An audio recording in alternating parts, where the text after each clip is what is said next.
Hey everyone, welcome to the Guiding You Forward podcast presented by Mountain America Credit Union, where we talk about all things financial related. And today, not only are we talking about finances, we're talking about love and finances. And thankfully, we have Robert Steed with us. Hi, Robert. Hello, good to be here. It's always good to have you here. I really enjoy it, so I'm glad to hear that. Yeah. So love and finances, love and money, couples and money. Yeah. There's lots for us to chat about. There is. It is a complicated relationship between two people and money. Okay. So we're talking about, and we're just not talking about married people or anything like that, right? It's those that are in a committed financial relationship. Yeah, that's probably a good way to put it. Right? Okay. If two people sharing finances, making combined financial decisions, Okay. Stuff's going to happen. Okay, awesome. So one thing that I saw that I wanted to bring up to start us out was this statement that says, arguments about money aren't about money. What are your thoughts on that? It's true. Okay. Okay. Most of the time, for sure. Okay. Occasionally, especially if you're in a situation where maybe you're having a hard time paying the bills, right? Money is at a certain level, then definitely, that can be the case. But most of the time, couples fight about things other than money. Money is just a tool. It's especially in a relationship, it's a symbol, right? It's something, it has symbolic power. It's something that we pour our hopes and dreams into. When we think about getting an education, money's always associated with it. Improving our situation, experiencing new things. And when you're working together, people have their own opinions about what that looks like and how much it should cost and all of that. And so usually, people are arguing more about access to decision making or the weight of their authority in the relationship or things like that, more so than than money itself. Okay.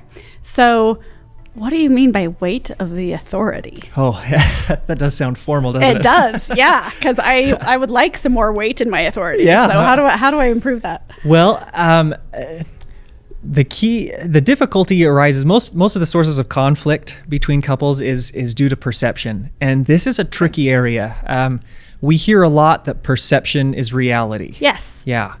And that is okay, but it causes problems in a relationship.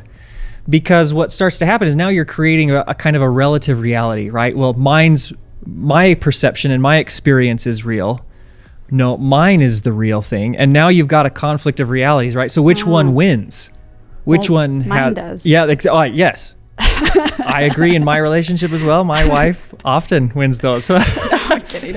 But no, that's a fair statement. Yeah. And so that's where the argument starts to arise is there's just so much that comes with it, right? People are coming into a financial relationship with their past.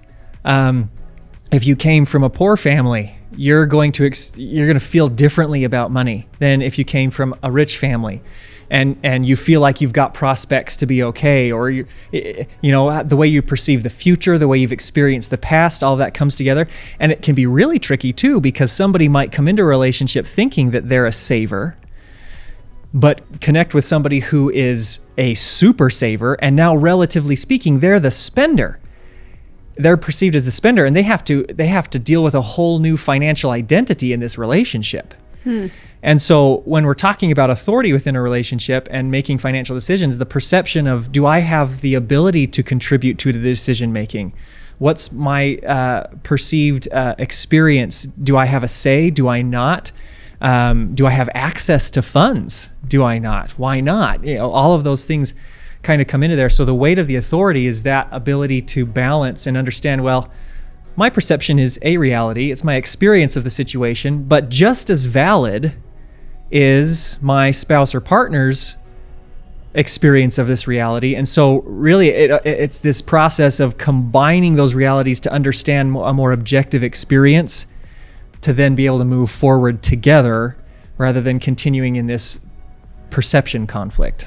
Okay, so how do we get over that? How do we move forward objectively? Yeah. It starts with not making assumptions. Okay.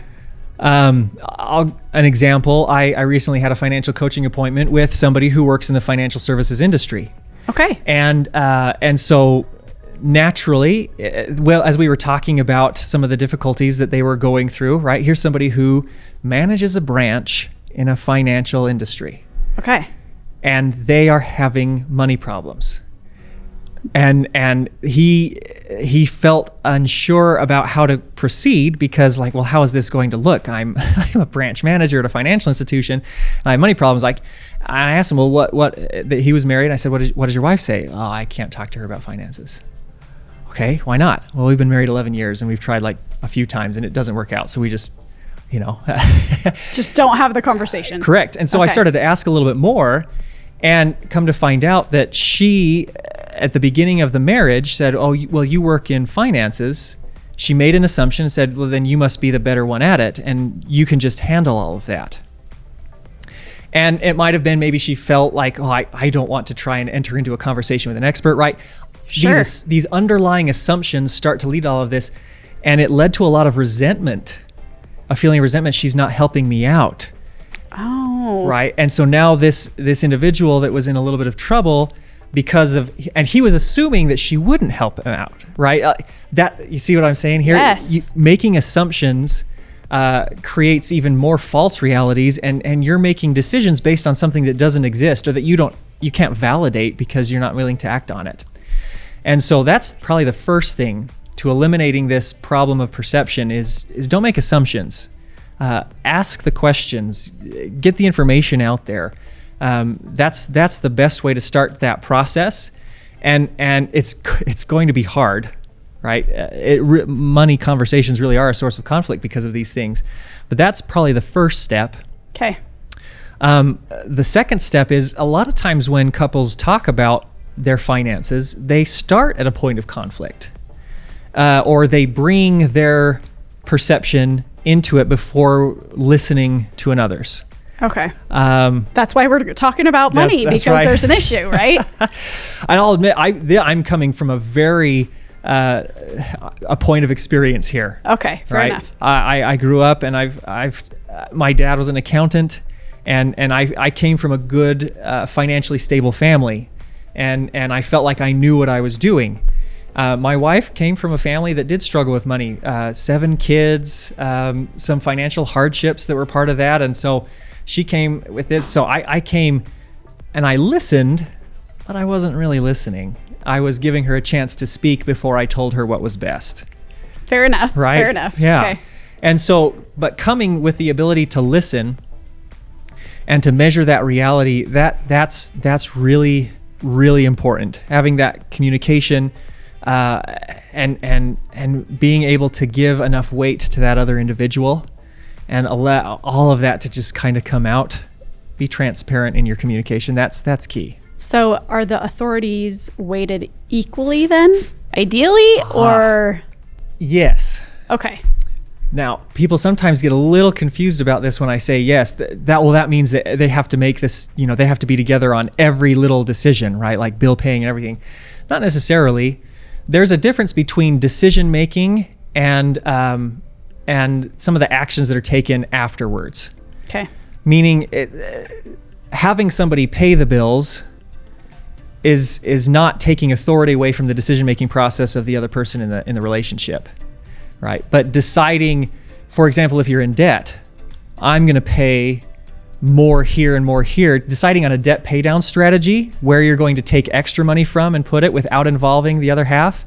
Now you're getting into this area where you're making decisions without them, and they are going to perceive, I don't have, where's my decision-making authority? And a conflict arises. Okay. So equal authority in the decision-making process and the transparency, but if you've got somebody doing a few more money management things than the other individual, there's a difference there. Okay. And oftentimes that can be very useful. Okay, awesome. We have shared responsibility. You mentioned that. Mm-hmm. We're going to make those decisions together. We aren't making assumptions, Mm-hmm. and we have weighted authority. Yes. Okay. Once we've figured that out, which seems like it may be a mountain in and of itself. Yeah. But once we've gotten there, what's next? Okay. I'm glad you asked that, because now it brought back where I had started my other thought. when I came with my, this is what we need to do perception, right? Yes. I had created a conflict before we'd even spoken, right? I was bringing that conflict to the table because if she disagreed with me, I brought that direction there. What's helpful to get all of this actually process started, and it's not as bad as you might think. Okay. Is you start with what unifies you. Okay. You start with your definition of success. Some people call it values. Some people call it goals. Some people call it your dreams, right? But you really start with your definition of success.